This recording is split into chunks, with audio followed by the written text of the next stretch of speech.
اما بعد، بسم اللہ الرحمن الرحیم۔ آج سورہ انعام کی تلاوت ہوئی۔ انعام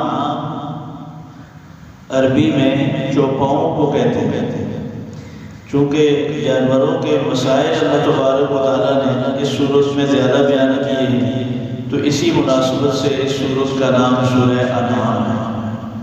حدیث میں آتا ہے کہ جب یہ سورت نازل ہوئی مکہ میں 70,000 فرشتے اس سورت کے ساتھ نازل ہوئے۔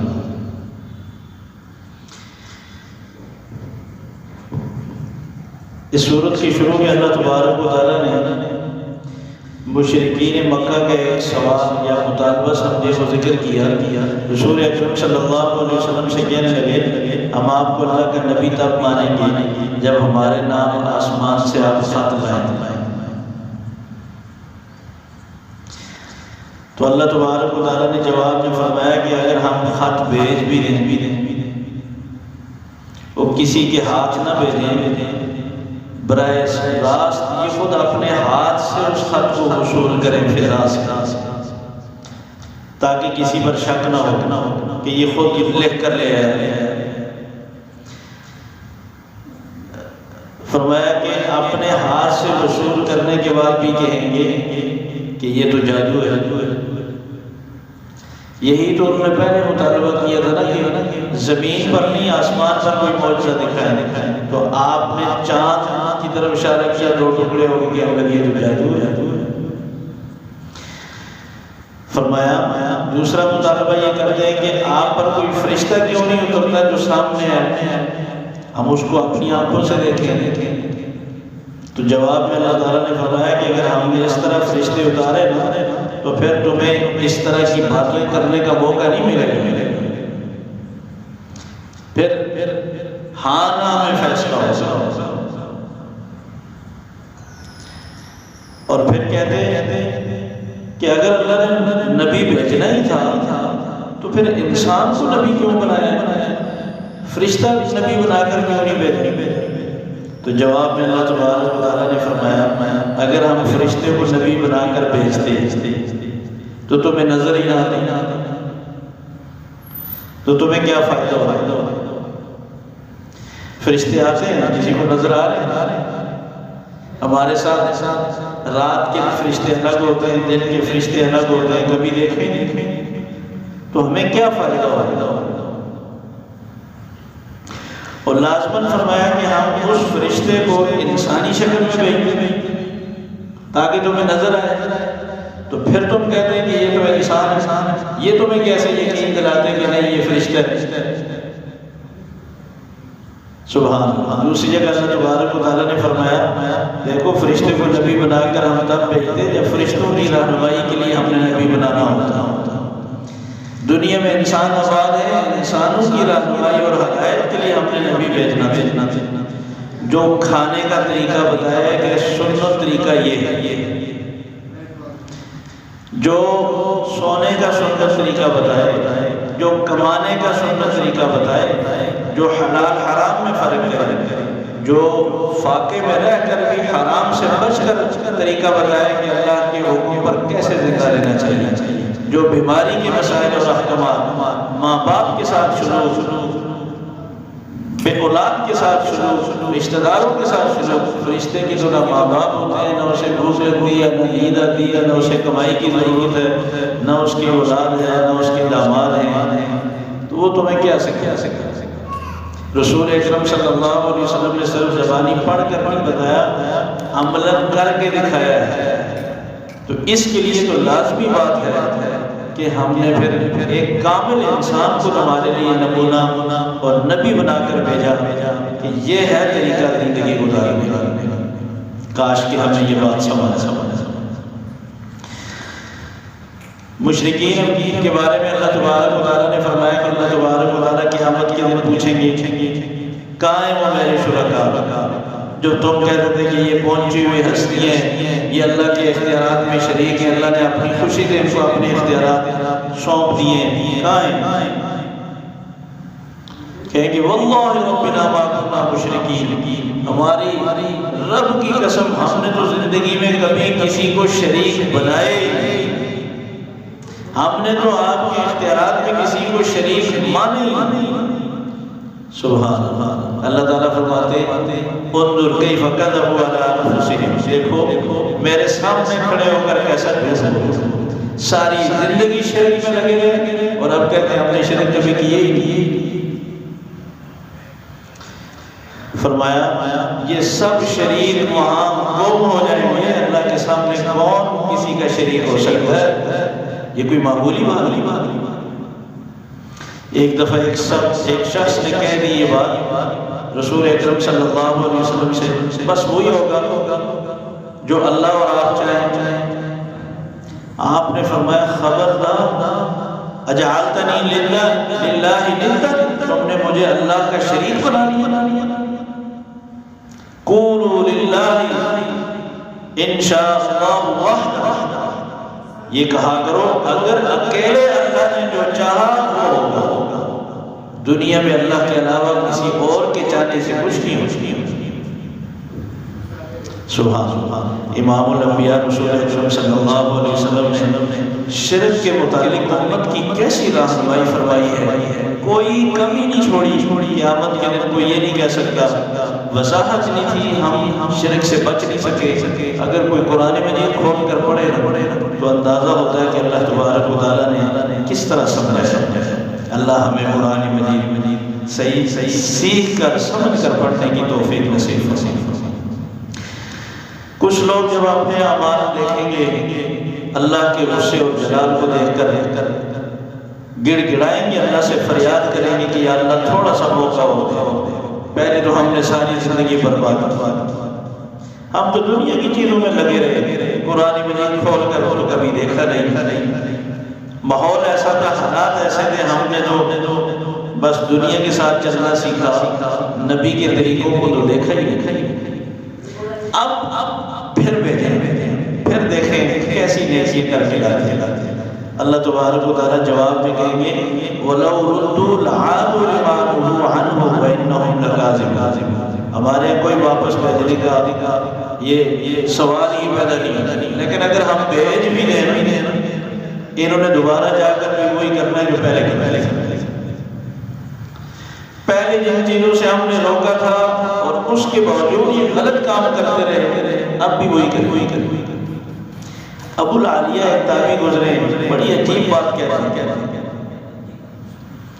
فرماتے اے انسان تو تصور کر کہ تو آخرت میں گیا، تیرے سامنے تیرے اعمال کھولے گے اور اندازہ ہو گیا کہ اس میں کوئی اتنے اعمال نہیں جس پر تیری بخشش ہو، تو نے رب سے فریاد کی، کسی کی اللہ نے نہیں سنی ہے، مگر تو ایسا خوش قسمت ہے کہ تیری اللہ نے سن لی، تو نے کہا مجھے موقع دے، اللہ نے موقع دے دیا، تجھے واپس دنیا میں بھیج دے، اور کہا اب تیاری کر کے آج کے بعد جو تیری بقیہ زندگی ہے تو یہ تصور کر لے کہ تو آخرت سے ہو کر آ گیا، تجھے یہ موقع ملا دوبارہ تیاری کرنے۔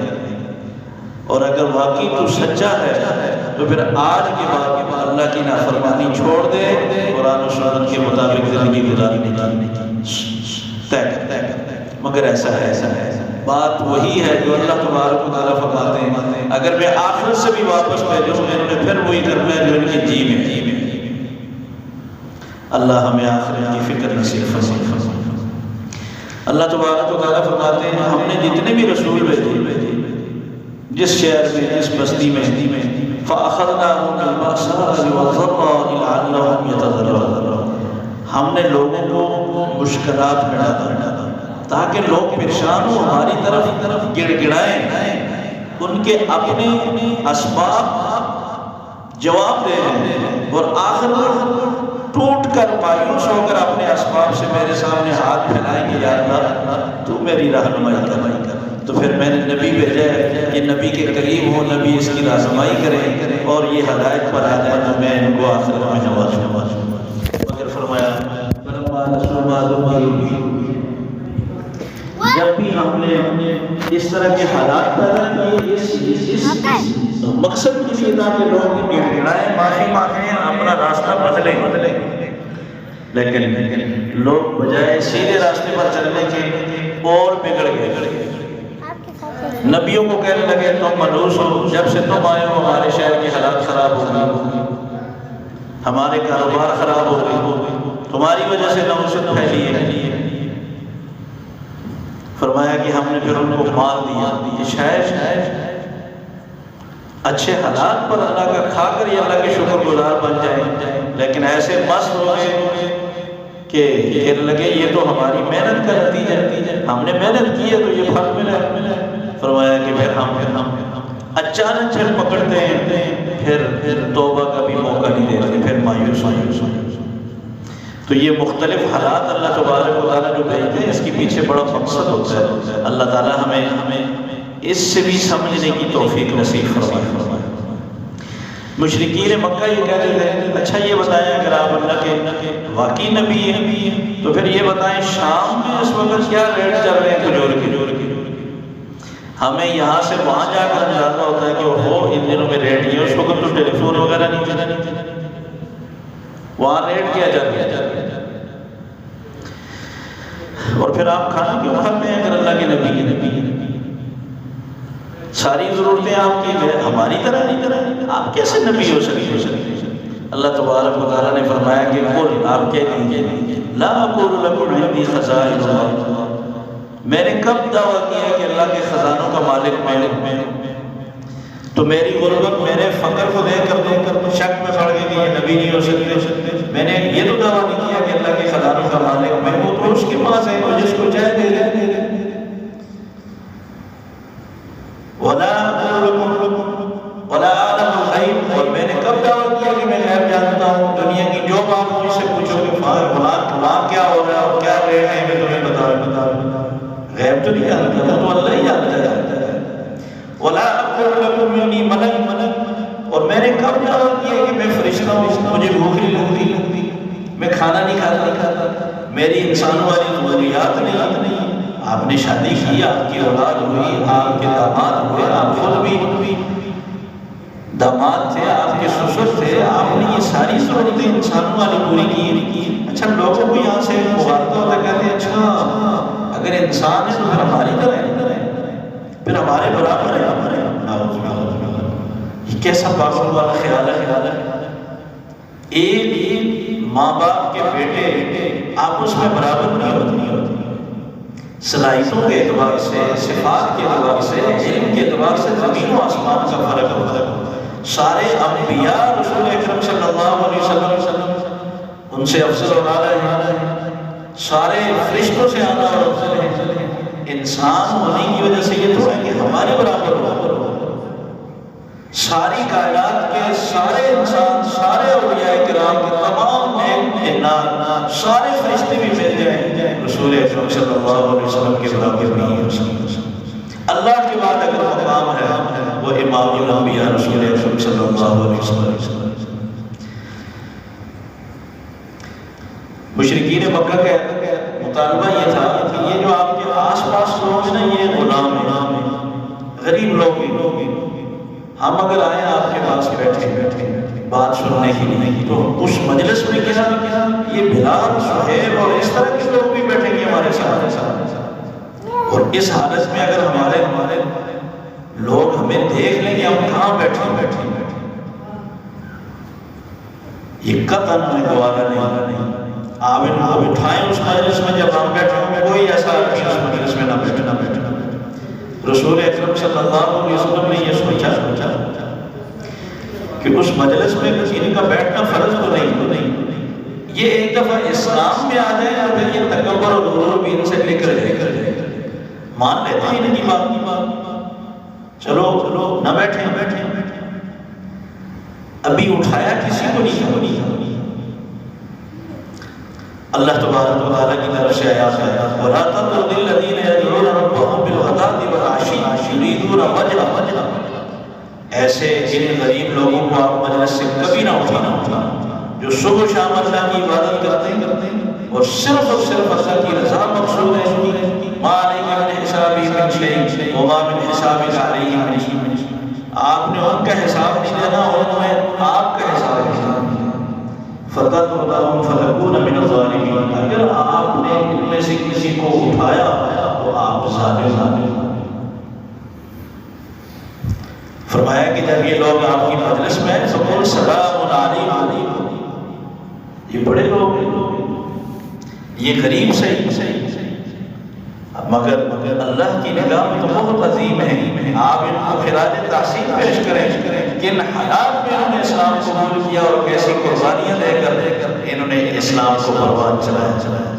سبحان اللہ ظاہر کو نہیں دیکھتے، اللہ مال و دولت کو نہیں دیکھتے، اللہ قربانیوں کو دیکھتے ہیں، اللہ تقوی کو دیکھتے ہیں، دلی جذبات کو دیکھتے ہیں۔ اگر ہم میں سے کوئی آدمی کسی بڑی محنت قربانی کے ساتھ دین کے کسی حکم پہ عمل کر رہا ہے نا، اس کا ثواب دوسروں سے زیادہ۔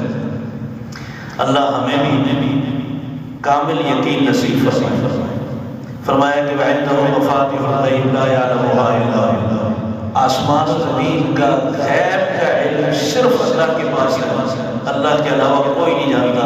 کائنات کا کوئی پتہ ایسا نہیں جو درخت پہ لگا ہو اور اللہ کے علم میں نہ ہو، جو گرتا ہو اور اللہ کے علم میں نہ ہو۔ زمین میں کوئی خشک چیز ایسی، کوئی دن کا ایسا نہیں جو اللہ کے علم میں نہ ہو، کوئی تر پتہ ایسا نہیں جو اللہ کے علم میں نہ ہو۔ جتنے دفن ہو چکے وہ بھی اللہ کے علم میں، جو زندہ ہیں وہ بھی اللہ کے علم میں۔ خشکی میں کتنی مخلوقات ہیں سب اللہ کے علم میں ہیں، پانی میں کتنی مخلوقات ہیں ان کی کیا ضروریات ہیں سب اللہ کے علم میں ہیں۔ یہ ہے اللہ کا علم، اس کو علم غیب کہتے ہیں، یہ صرف اللہ کی صفت ہے۔ یہ اللہ کی صفت مخلوق میں سے کسی میں ماننا یہ شرک، اللہ ہمیں شرک سے محفوظ رکھے۔ اس صورت میں اللہ تبارک و تعالیٰ نے انبیاء علیہ السلام کے نام لیے، بڑے بڑے جلیل القدر نبیوں کے نام لے کر فرمایا وَلَوْ أَشْرَكُوا لَحَبِطَ عَنْهُمْ مَا كَانُوا يَعْمَلُونَ۔ ان سارے انبیاء نے ہمیشہ توحید کی دعوت دی، شرک سے روکا۔ اگر بالفرض یہ شرک کرتے لَحَبِطَ عَنْهُمْ، ان کی بھی تمام نیکیاں ختم ہو جاتی۔ انبیاء تو شرک سے روکنے کے لیے آئے ہیں، یہ امتوں کو اللہ تبارک و تعالیٰ یہ بتا رہے ہیں تم اپنی نیکیوں کو بھول جاؤ۔ انبیاء علیہ السلام کی کتنی نیکیاں ہیں، اگر یہ شرک ان کی نیکیوں میں بھی شامل ہوتا ان کی بھی کوئی نیکی باقی نہیں رہتی۔ ہم صدقہ خیرات، قربانیاں، حج و عمرے، عبادات، روزے، پھر یہ چیزیں نہیں دیتے، جس کے نامہ اعمال میں شرک آیا سب نیکیاں تباہ و برباد۔ اللہ شرک سے ہماری حفاظت۔ سورت کے دوسرے حصے میں اللہ تبارک و تعالیٰ نے جانوروں کے احکامات ذکر کیے، فرمایا 8 جوڑیاں اللہ تبارک و تعالیٰ نے حلال کی ہیں تمہارے لیے، بھیڑ بکری، بھیڑ کی جوڑی، بکری کی جوڑی اور گائے کی، جس میں بھینس بھی شامل ہے، اور اونٹ کی، نر اور مادہ دونوں، اور ان سے جو بچے پیدا ہوئے وہ بھی حلال ہیں۔ مشرکین مکہ نے عجیب مسائل گھڑ لیے تھے، کہتے ہیں کچھ جانور ہمارے لیے حلال ہیں، ہماری عورتوں کے لیے حلال نہیں، کچھ جانور ایسے ہیں جو ہم دونوں کے لیے حلال ہیں، اور کچھ جانوروں کو کہتے ہیں کہ ہم نے اپنے جن معبودوں کے خوش کرنے کے لیے ان کے نام پہ مشہور کر دیا، اب ان کے اوپر بیٹھنا ہمارے لیے یہ توہین ہے کہ یہ تو فلاں درگاہ کا ہے، اب تو اس پہ بیٹھنا یہ بڑا گستاخی ہوگی، اور فلاں دن ان کا دودھ پینا حرام ہے۔ اللہ تبارک و تعالیٰ نے فرمایا کہ کس نے تمہیں حرام کیے؟ یہ اللہ کی حلال چیزیں کھاؤ، اللہ کا شکر ادا کرو۔ آؤ تمہیں میں بتاؤں کہ حرام چیزیں کیا ہیں، پھر 10 چیزیں گنوائی جو آدم علیہ السلام سے لے کر رسول اکرم صلی اللہ علیہ وسلم تک ہر شریعت میں حرام رہی۔ فرمایا یہ ہے حرام، شرک کرنا حرام ہے، اولاد کو فقر و فاقہ کے ڈر سے قتل کرنا حرام ہے، اور فرمایا کہ کسی معصوم انسان کو قتل کرنا حرام ہے، یتیم کا مال کھانا حرام ہے، اور اسی طرح فرمایا کہ کم توڑنا حرام ہے، ایسا کاروبار ناجائز اور حرام ہے، اور وَإِذَا قُلْتُمْ فَعْدِلُوا، اور جب کوئی بات کرو تو انصاف کی بات کرو، بھلے سامنے رشتہ دار ہی کیوں نہ ہو، جب عہد کرو تو اسے پورا کرو، عہد توڑنا حرام ہے۔ فرمایا یہ چیزیں حرام کی جن کو تم پرواہ نہیں کرتے، اور جو چیزیں حلال ہیں ان کو تم اپنی طرف سے حرام بنا رہے ہو۔ اللہ تعالیٰ ہمیں صحیح سمجھنے کی عمل کی توفیق نصیب